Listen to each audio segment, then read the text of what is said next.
I was 14 years old. I was an only child. Yes, I know I'm a little too old for a babysitter. Telling my parents that. But at the same time, I don't blame them. I was what they call a troublemaker. Ever since I was a toddler, I've always liked to cause trouble. Boredom got the best of me, so causing trouble was fun and would make time go by fast. My parents were going away for a mini vacation, a vacation away from me, that is. Besides for their jobs, I would put them through a lot. I was a big handful.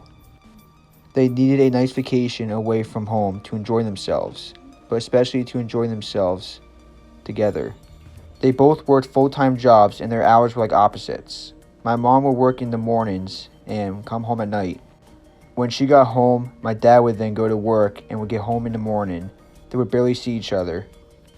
They would then sleep after work, so only on the weekends, when they both had off, they would see each other. I guess the lack of attention is also what caused me to misbehave.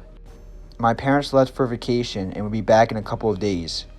I was left with this older and hotter baby sister. She went to my school and was a senior, but she was hot.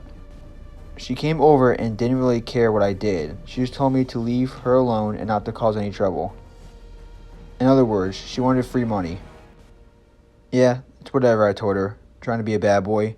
I read somewhere that women like bad boys. But she showed no interest in me. I guess that was because of the fact that I was 14 years old.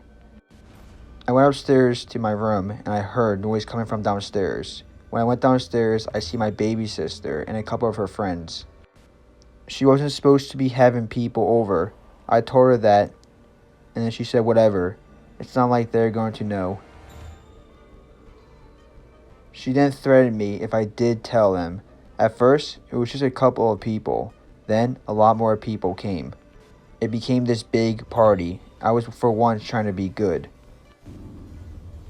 So I went into my room and called my parents. Then my baby sister is behind me. She then takes the phone away and smashes it.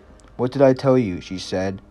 She and her friends said that they were going to treat me a lesson since I was a snitch.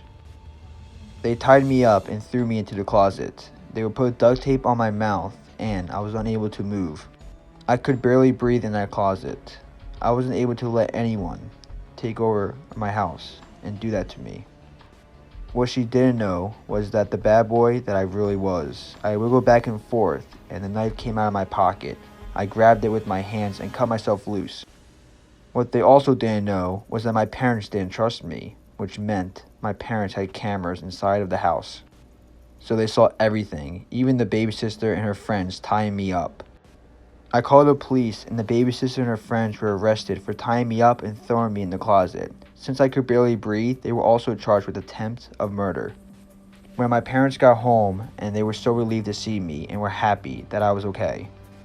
I promised myself and my parents that I would be a better son to them and be a better person to myself.